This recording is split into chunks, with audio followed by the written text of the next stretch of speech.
Parolandia. Ang lahat ay masaya at tahimik na mumuhay sa pamumuno ni Haring Makisig at Reyna Dalisay. Lahat ng mga paru-paro sa kaharian ay ginagalang at mahal na mahal ang kanilang hari at reyna. Pantay-pantay ang trato at paningin ng hari at reyna sa lahat ng pamamayan.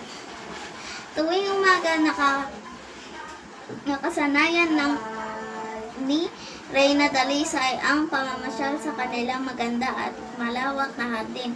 Punong-puno at ito ng iba't ibang magagandahan at makukulay na mga bulaklak at halaman. Magandang umaga po, Reyna Dalisay. Sabay-sabay na bati ng mga bulaklak sa hardin. Magandang umaga rin sa inyong lahat. Kaibigang kasiyahan ang aking nararamdaman tuwing tayo ay aking napamamasdan. Magsiglang sagot ng Reyna. Nakita ng mga batang paru-paro na naglalaro at palipad-lipad na sa hardin si Reyna Dalisay. Mabilis nilang sinalubong ang reyna at sabay-sabay na nilato itong pinuri. Napakaganda niyo po, mahal na reyna. Kinagawian naman ni Haring Makisig ang pagpunta sa malawak na lunti ang mga taniman sa kaharian. Tuwing umaga, dito sama-samang gumagawa ang mga masasaka ng paru-paro sa umawit habang sila ay nagtatrabaho. Maaari ba akong makisali sa inyong masayang kantahan? Bati ng hari sa kanila. Magandang umaga po. Lubos po ang aming kagalakan na makasama po kayo sa aming masayang awitan. Sagot nila.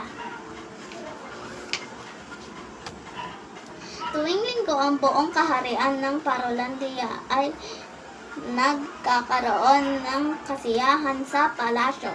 Lahat ng mga paru-paro ay sama-samang nagsasaya, naghahanda sila sa awitin at sayaw para sa kasiyahan. Pagkatapos nito ay sasaluhan nila ang masarap na pagkain na ipinapahanda ng mahal na hari at reyna bilang sukli sa isang linggo pagtatrabaho at paggawa ng mga mamamayan ng Parolandia. Ngunit hindi lubos ang kaligayan ng mag-asawa dahil nagnais sila ng magkaroon ng sariling anak. Mahal kong hari, wala na akong hinihiling pa na material na bagay. Ang tanging hiling ko na lang ngayon kay Bathala ay ang magkaroon tayo ng anak. Madalas sabihin ng Reyna Dalisay sa kanyang mahal na asawa, huwag kang mainip, aking reyna. Makikinggan din ni Bathala ang iyong dalangin pag-aalo ni Haring Makisig sa kaniyang mahal na asawa. Isang araw habang namamasyal ang hari at reyna sa napakamalawak na magandang halaman, at may nakita si Haring Makisig na isang maliit na insekto. Animoy munting paru-paro. Kaawa-awa ang itsura nito. Payak na mukhang wala ng buhay. Ikinulong ni Reyna sa kanyang mga palad ang munting paru-paro at itinapat niya ito sa kaniyang dibdib. Narito ako, aking anak. Lumaban ka. Bulong niya sa batang paru-paro nang biglang itong gumalaw. Sa pag-aalaga ng mag-asawa sa munting paru-paro, kaagad nitong gumaling at naging masigla. Salamat kay Bathala at nailigtas niya ang batang ito. Simula ngayon, itinuturing natin siyang tunay na anak sa tatawaging liwanag, wika ni Haring Makisig. Patuloy ang pagpapalakas at pagpapagaling ng munting paru-paro. Habang lumilipas ang mga araw ay kinakikitaan ng pagkabibo at pagiging matalino sa liwanag. Kaya lalong laging makulay at masaya ang palasyo. Panahon na para makilala ng buong Paralandia ang ating prinsesa Liwanag. Masayang wika ng Haring Makisig. Nagkaroon ng malaking handaan sa kaharian ng Paralandia. Lahat ay sabik na makilala ang maging prinsesa ng kaharian. Nais kong ipakilala sa inyo ang nag-iisa kong anak na si Prinsesa Liwanag, pagmamalaking pahayag ng hari. Nagkaroon ng maraming kaibigan ang mga paru-paro sa si Liwanag. Lahat ay kaniyang kasundo at gusto siyang laging kasama. Napuno ng kasiyahan ang buong palasyo. Salamat po, mahal na bathala, sa pagkakaroon ng masaya at kompletong pamilya. Ito ang madalas na sambitin ng prinsesa habang nananalangin. Habang lumalaki, si Liwanag ay unti-unting nawawala at nababawasan ang kaniyang mga kaibigan dahil sa nag-iiba niyang itsura. Inang Reyna, bakit po naiiba ako sa lahat? Wala po akong makulay na pakpak. Anong liwanag ang lumalabas sa aking likuran? Ang masalapit na gabi. Nagtatakang tanong ni Prinsesa. Iyan ay dahil espesyal ka, anak. Paliwanag niya. Siya ay naging tampulan ng tukso ng mga katulad niyang paru-paro. Saan ka kaya ipinaglihi ng reynang paru-paro at ganyan ang itsura mo? Isang pangit at nakakatakot na prinsesang paru-paro, wika ng kaniyang kalaro. Sabi ng Inang Reyna, ako raw ay lagi ni Liwanag. Ngunit walang nakikinig sa kanya. Paboritong lugar ni Liwanag ang hardin, ngunit pati ang mga bulaklak dito ay galit at natatakot na sa kanya. Tuwing napapadaan siya dito ay nagyuyukuan at nagtatago ang mga bulaklak sa takot na sila ay masunog. Umalis ka rito, pangit na prinsesa. Masisira at malalanta ang aming kagandahan dahil sa iyong pansanan. Taboy nila, hindi rin nila pinakikinggan ang paliwanag niya. Ang ibang paru-paro ay nag-iba rin ang tingin kay Liwanag. Sila ba ang papalit sa mahal na hari at reyna ng Paralandia? Tanong ng pinuno ng magsasaka sa kaharian. Wala siyang kakayahan na mamuno sa ating lahat. Dagdag pas na isa. Ang dating bibo at masayahing prinsesa ay naging malungkutin lagi.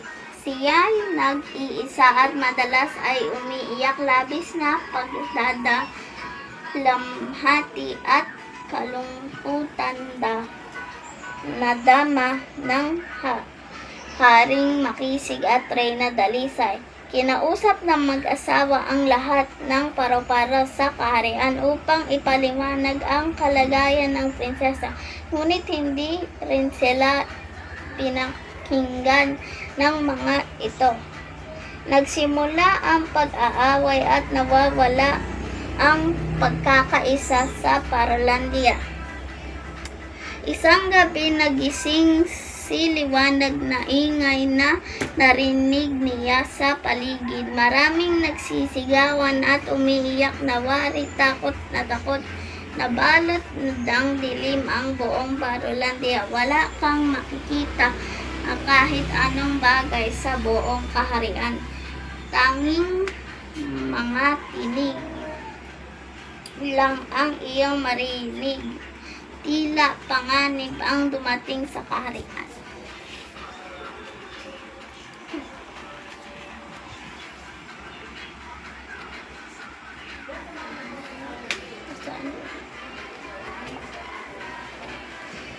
Sa gitna ng kadiliman, nagwika siya, "Ama, kailangan ko pong tulungan ang buong Parolandia. Marami po ang magugutom at mamamatay kung magpapatuloy ang ganitong kadiliman. Anak, mag-ingat ka. Ngayon ay kailangan talaga ng lahat ang iyong tulong," wika ng amang hari ngayon.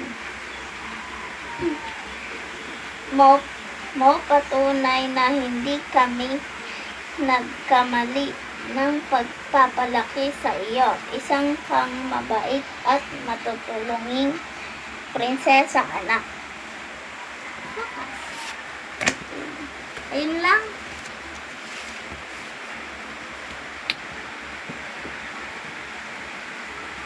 Mabilis na lumabas ang palasyo si Liwanag at biglang nagningning ang munting ilaw na kaniyang likuran. Napuno ng liwanag ang buong kaharian. Binigyan ng kulay ni Liwanag ang dating madilim na kaharian. Akong ang magbibigay liwanag at lakas ng buong kaharian, wika pa niya.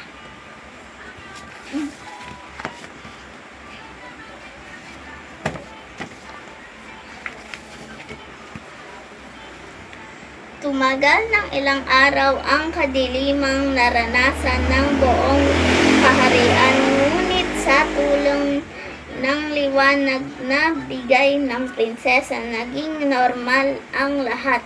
Naiwasan ang pagkagutom at pamatay ng maraming paru-paro sa Parolandia. Muling bumalik ang liwanag sa buong kaharian. Unti-unting nagbalik ang ganda at sigla nito. Nagpasalamat ang lahat ng mga paru-paro sa kaharian ng Parolandia kay Liwanag. Siya,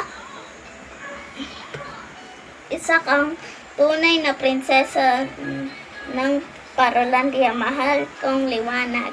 Hindi ka kagaya ng iba ng sarili lang ang iniisip. Ipinagmamalaki ka namin, anak. Masayang pahayag ng hari.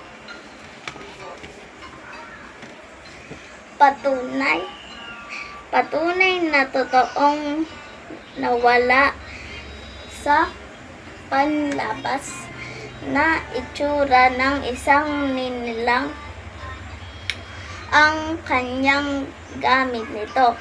Kami po ay humihingi ng kapatawaran sa panghuhusga namin sa iyo. Nahihiyang wika ng mga paru-paro. Nawala po kayong dapat na ipag-alala pa. Lahat na tayo ay may nakatutuhan sa ating mga naapagdaanan. Wika ng prinsesa. Nagdiwa ang buong kaharian sa kabayanihan ni Prinsesa Liwanag. Nagkaisa ang lahat na si Prinsesa Liwanag na ang papalit na mamumuno sa kaharian dahil matanda na ang amang hari at inang reyna. Ngunit tinanggihan niya ito at nais hanapin muna at makilala ang tunay niyang pamilya.